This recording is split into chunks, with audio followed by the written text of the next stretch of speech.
Welcome, parents, to Back to School Night. My name is Patricia Holmes. I sincerely apologize for not being able to be here. I had a required surgery a day before Back to School Night, so I will be home resting. But I wanted to give you an overview of our U.S. government class and welcome you to Back to School Night. U.S. government overview for our class. In this required class, we examine the foundations of our founding fathers and how the 13 colonies broke away from King George III and started our own country.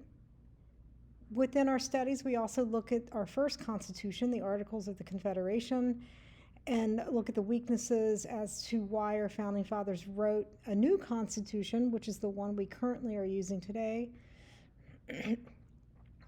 Our existing constitution is the longest living constitution on planet Earth. It has definitely stood the test of time. We study that. We also study constitutional amendments. Within our semester class, we examine the three branches of government, the legislative, executive, and judicial.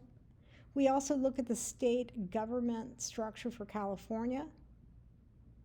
We look at also the electoral college, and we also have a living history segment. So let me tell you a little bit more about the class.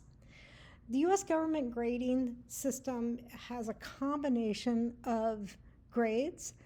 We have 35% of the class comes from tests and quizzes. A big chunk of the class is projects and presentations. We do have a DBQ for this required class that will be worth 5%.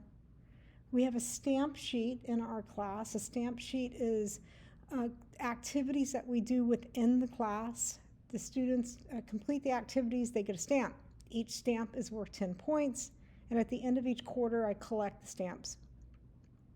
And then finally, we have current events. We correlate a current event with something historically.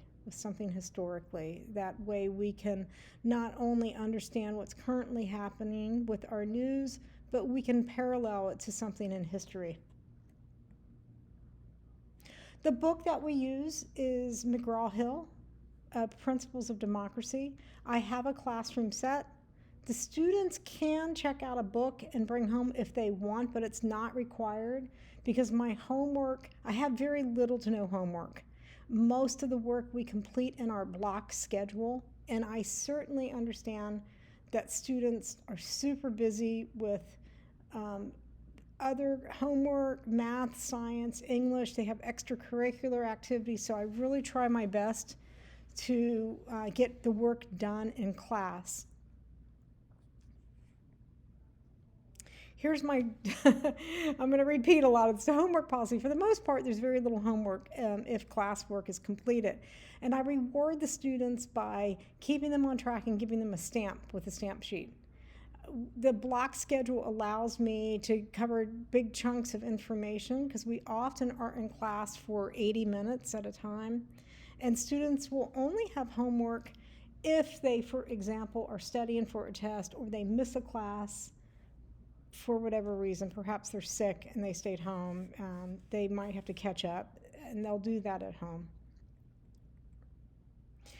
If you have any questions at all, the best way to contact me is email me, pholmes@pausd.org, and I will be happy to reply to you within 24 hours, Monday through Friday. Again, I thank you for being attentive listeners, and I thank you for your understanding that I had to be home because of a surgery. So I look forward to perhaps meeting you in the future. Thank you, parents. Have a good evening.